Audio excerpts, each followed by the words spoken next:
Hello everyone, welcome to Bal Govindam Learning App. Myself Kavita Prohit, your SST teacher. Today we are going to start a new lesson number 7, Sea Routes and Explorers. Okay, sea routes मतलब समुद्री मार्ग and explorers मतलब क्या होता है? जो खोज करते हैं किसी चीज़ की, इन्वेंशन किया, जिन्होंने इन्वेंट किया या खोज करता जिसको कहते हैं, उनको क्या कहते हैं इंग्लिश में? Explorers. Okay, this is a painting of one of the 3 ships that Christopher Columbus, the famous European explorer, used during his voyage in 15th century. Okay, this painting you can see, this is a painting of what? 3 ships. 3 जहाज की painting है. किसके time की है? Columbus के time की है. Christopher Columbus the famous European explorer, use during his voyage मतलब समुद्री यात्रा. किस समय? 15th सेंचुरी में जब उन्होंने की थी. Can you think of 2 main differences between these ships and modern ocean going ships? Okay, क्या डिफरेंस है इन शिप्स में और मॉडर्न गोइंग शिप्स में? अभी जो शिप्स हैं और ये वाली जो शिप्स हैं उनमें क्या डिफरेंस है? You can see what the differences. The differences are as follows. Firstly these ships were made mostly of wood. ज़्यादातर किससे बनी हुई होती थी ये? वुड से, लकड़ी से.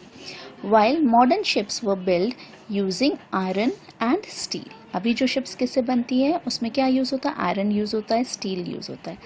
Secondly, the second point is These are sailing ships that depend on wind for power.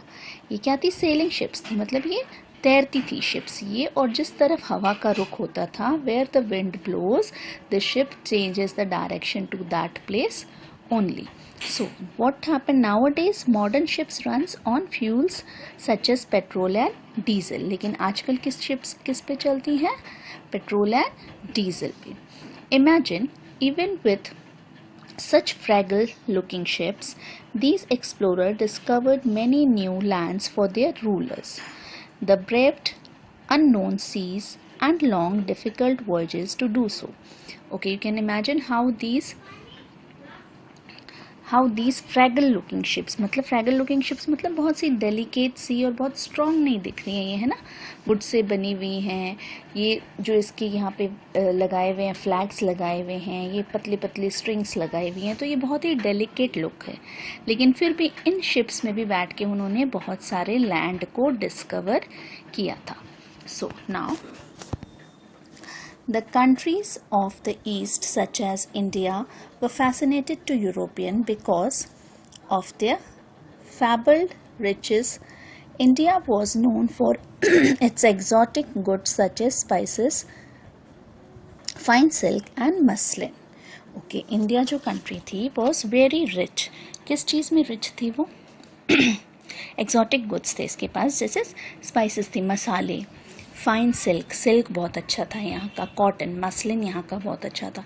तो जो यूरोपियन कंट्रीज़ थी ये क्या करती थी? ये बहुत फैसिनेटिंग थी. किस चीज़ से फैसिनेटेड थी? कि ये बहुत अट्रैक्ट हो गई थी कि इंडिया में इतनी सारी चीज़ें आराम से अवेलेबल हैं, तो इनको ये चीज़ें लेने के लिए इंडिया से ट्रेड करना पड़ता था. अब इंडिया से ट्रेड करना पड़ता था तो उसके लिए क्या करना पड़ता था? ट्रेड करने के लिए उन्हें समुद्र के थ्रू आना पड़ता था और ये चीज़ें ले जानी पड़ती थी. लेकिन in between, who was there? Arab merchants. Arab merchants controlled the sea trade. जो समुद्र का जो व्यापार था, जो बिजनेस था, वो कौन हैंडल करता था? अरब मर्चेंट्स मतलब व्यापारी. With India and Europe, India और यूरोप के बीच में कौन थे? अरब मर्चेंट्स थे. वो force two by these goods from them at high prices. लेकिन वो क्या कहते थे उनको कि इन गुड्स को आपको खरीदना है, लेकिन वो बहुत ज़्यादा कॉस्टली, बहुत हाई प्राइस लगाते थे उसकी. In the 15th century, the rulers of Spain and Portugal decided to send out explorers to find a direct sea route to India. लेकिन इन सब चीज़ों से क्या हुआ? उनके बहुत पैसे लगते थे. अरब जो मर्चेंट्स थे वो उनको बुरी तरीके से लूट रहे थे इन द सेंस कि अगर कोई 5 rupees, when the any good is costing 5 rupees and you are taking 15 rupees from that person, you are taking a large amount from that person. So that means that you are cheating them. So the Europeans were fed up of this and they wanted their own explorers so that they can find a new route to India, and they did not want to go through the Arab merchants. They did not want any mediator in between, and that's why they wanted to find a new way, sea route, so that they can reach India directly and they can take the goods from India only.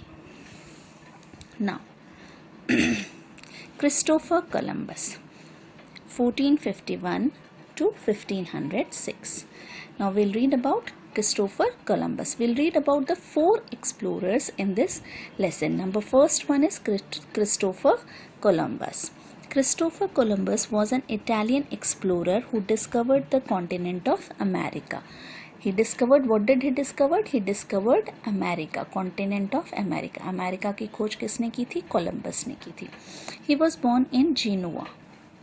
Gennova में वो born हुआ था. He was employed by rulers of Spain to find, और उसको किसने employ किया था? Rulers of Spain. क्या खोजने के लिए? To find a sea route to India. India के लिए एक सी रूट. कहाँ से? यूरोप से. Columbus thought that by sailing westward from Europe, उसने क्या सोचा? यूरोप से वेस्ट की तरफ जाएंगे, he would eventually reach India, और वो इंडिया पहुंच जाएगा. This was possible, but Columbus did not know that huge American continent was in between and that the distance to India by the route was actually enormous. This was possible, ये possible था, but Columbus did not know, उसको पता नहीं था, that the huge American continent, जो ये America का continent है, वो बीच में था इसके, was in between that distance to India. तो इंडिया के रास्ते में बहुत बड़ा continent था, और ये रूट जो थी वो बहुत ही enormous मतलब बहुत ज़्यादा लंबा रास्ता था, बहुत ज़्यादा बड़ा था वो. He set out in 3 ships in 1492. 3 ships में उसने सेटअप किया, accompanied by his brother, उसके भाई के साथ, who was a map maker. Okay. After 3 months at sea, they sighted an island. After 3 months, 3 महीने उस शिप में घूमते हुए, सेलिंग करते हुए, उन्होंने क्या फाउंड आउट किया? उन्हें एक आइलैंड मिला. Columbus thought it was India, but the native inhabitants Indians.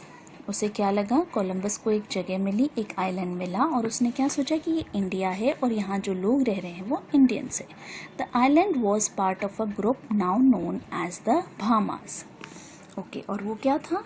वो भामास था. आइलैंड थे छोटे छोटे और ग्रुप ऑफ भामा था. भामास का एक ग्रुप था. Columbus made 3 more voyages. Okay, Columbus made 3 more voyages, the last one in 1502, and discovered many more islands in Central America. Columbus ने 3 यात्राएं और की. The last one in 1502. Last जो उसने की थी वो कब की थी? 1502. और बहुत सारे आइलैंड सेंट्रल अमेरिका में उसने उनकी खोज की थी. That's why he was known as explorer. I told you that explorer का मतलब क्या होता है? खोज करने वाला. और कोलंबस ने क्या खोज की थी? कि बहुत सारे आइलैंड्स की खोज की थी सेंट्रल अमेरिका में. They are now called the Caribbean islands. He died believing that he had found the East Indies. और उसकी डेथ हो गई ये सोचने के लिए कि सोचते कि उसने ईस्ट इंडीज़ को ढूंढ लिया है इन रियलिटी. लेकिन सच में it was completely new world. लेकिन वो कुछ और ही था. ही thought that he is found India and east Indies, but that was not India, that was America. Now Ferdinand Magellan 1480 to 1521. In August 1519, 5 ships including the Victoria set out from Spain under the command of the Portuguese soldier and seaman Ferdinand Magellan. Though Magellan was Portuguese, it was the Spanish court that founded his expedition. Okay. In August 1519, 5 ships, 5 ships including Victoria. Victoria भी एक ship थी और ये set out from Spain. Spain से निकली under the command of, कौन था उसका commander? Ferdinand Magellan. Okay, who was Portuguese soldier, वो एक सैनिक भी था और सी मैन था जिसको समुद्र की नॉलेज थी. Ferdinand Magellan. Though Magellan was Portuguese, it was the Spanish court that founded his expedition. Okay, लेकिन वो एक पोर्टुगी था, फिर भी स्पेनिश कोर्ट ने उसको कहा था एक्सपीडिशन के लिए. Magellan aimed to discover a western sea route to the Spice Island as Indonesia was then known. Magellan aimed to discover a western sea route. और उसने क्या किया था? एम किया था, उसका टारगेट क्या था कि वेस्ट में जो सी रूट है, समुद्र का जो रास्ता है, वो उसको डिस्कवर करेगा. The spice islands as Indonesia was then known. Indonesia को वहाँ पे क्या कहा जाता था पहले ज़माने में? Spice islands. He reach the tip of South America and navigated through the stormy trails there to enter the calm waters of the Pacific or peaceful ocean. He was the first European to cross the Pacific, and the Straits of Magellan were named after them. Okay, he was the first one, American. Now he, after moving from there, discovered a western sea route. क्या कहा जाता था? Spice island कहा जाता था Indonesia को. He reach the tip of South America. South America के एकदम टिप पे, ऊंचाई पे वो पहुंच गया. Through the stormy straits there to enter the calm waters. बहुत सारी तूफानी स्ट्रेट से गुजरा और काम वाटर ऑफ पैसिफिक और peaceful ocean. Pacific ocean is very peaceful, it is very काम.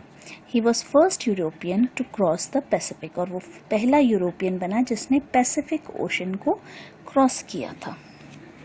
And every straits of there was named after him. Magellan के नाम से उन straits को नाम दिया गया था. Of the 5 ships, one was wrecked, one turned back, and one was abandoned because there was no one to man it, and one was captured by the Portuguese. Okay, 5 ships जो वो लेकर के वहाँ से निकले थे उसमें क्या था? वन वॉज wrecked, मतलब बर्बाद हो गई एक. वन टर्न बैक, एक वापस पीछे घूम गई. वन वॉज अबंडन मतलब एक पर कोई भी नहीं था, उसको छोड़ दिया. देयर वॉज नो मैन, कोई भी इंसान नहीं था उस पर, भाग गए सब वहाँ से. And one was captured by the Portuguese. Magellan himself was killed in the Philippines in a squabble with the natives. Squabble मतलब झगड़ा. फिलीपींस में किल हो गया था. वो कौन हो गया था?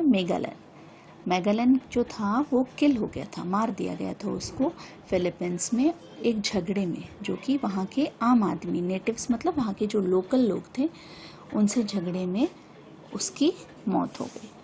द सर्वाइविंग शिप, लेकिन जो एक शिप बच गई थी, Victoria, under the command of Spanish captain Sebastian del Cano, returned home in September 1522 with less than 20 men on board.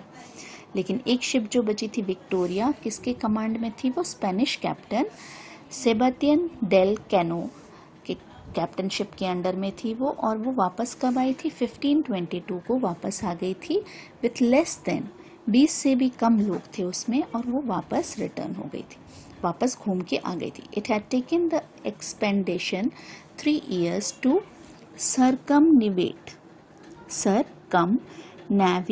circumnavigate मतलब एक पूरा राउंड कंप्लीट करने की, द ग्लोब्स. तो इसको कितना टाइम लगा? 3 years लगा सर्कमनेविगेट करने के लिए ग्लोब पे. It proved beyond doubt that the earth was Indeed round. और इससे प्रूव हो गया कि अर्थ जो है वो राउंड है. Now we have done 2 explorers. Now the third one, Bartholomew Days. Bartholomew Days, 1451 to 1500. A Portuguese explorer, Bartholomew Days, discovered part of sea route to India in 1488. उसने डिस्कवर किया था सी रूट का कुछ पार्ट इंडिया के लिए India की तरफ। He sailed up to the southern tip of Africa, southern tip of Africa पे उसने शिप से उससे वो जर्नी की, where the ships were battered by storm, ships जो थी वो स्टॉर्म से तूफान से टकराई। He had to turn back, और उसको वहाँ से टर्न करना पड़ा, वापस जाना पड़ा। They named it Cape of Storms, लेकिन डेज ने उसको क्या नाम दिया, Cape of Storms, but his king's name the Cape of Good Hope to encourage failure expedition. लेकिन वहाँ के राजा जो थे उन्होंने क्या किया, केप ऑफ गुड होप, मतलब उसने वहाँ तक जर्नी की, इसलिए उन्होंने उसका नाम क्या कर दिया, Cape of Good Hope, to encourage future expedition, ताकि आगे लोग वहाँ जाने की वापस कोशिश कर सके, ये नहीं कि उसके फेलियर के कारण वो लोग वहाँ से रिटर्न हो जाएं। Latest sailors use their experience to sail further, और धीरे धीरे लोगों ने डेज का जो एक्सपीरियंस था उसको सुनते हुए, उसको समझते हुए आगे जाने की कोशिश की। Dias died with his ship capsized in a storm at the Cape during the voyage इन 1500। केप डेज जो था उसकी डेथ कब हो गई थी, जब वो जर्नी कर रहा था, वॉयज मतलब उसकी जर्नी जो शिप की जर्नी थी, कब एक्सपायर हुआ था, वो 1500 में वो एक्सपायर हो गया था। कैसे हुआ था, जब तूफान में उसकी शिप फंस गई थी तो उसकी डेथ हो गई थी। Now Vasco da Gama 1460 to 1524. In 1497, nearby 10 years later, Day's countryman Vasco da Gama sailed around the Cape of Good Hope and further up the East African coast. After 10 years क्या किया Vasco da Gama ने, जो कि days की country का ही था, उसने क्या किया, केप ऑफ गुड होप, जहाँ तक वो जा कर के आया था डेज, और उससे आगे बढ़ा ईस्ट अफ्रीकन कोस्ट तक। He became the first European to cross the Indian Ocean, और वो पहला यूरोपियन बना जिसने इंडियन ओशन को क्रॉस किया। And land in Calicut our present Kozhikode in Kerala, land in Calicut और present day Kozhikode in Kerala, Kerala में एक जगह का नाम है, और वहां पे वो लैंड किया उसने। Vasco da Gama discovery of great sea route to India opened up trade for other countries in Europe. Vasco da Gama ने क्या किया, डिस्कवरी जो थी इंडिया तक सी रूट से जो उसने डिस्कवरी की, उससे क्या हुआ, बहुत सारी कंट्रीज में क्या हो गया, ये ट्रेड चालू हो गया, trade for other countries in Europe. Europe की दूसरी कंट्रीज भी इंडिया से ट्रेड करने लगी।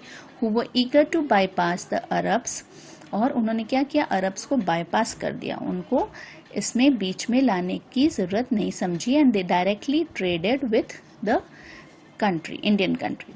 It also led to India's colonization by the Portuguese, French and British. Vasco da Gama died in Cochin in 1524.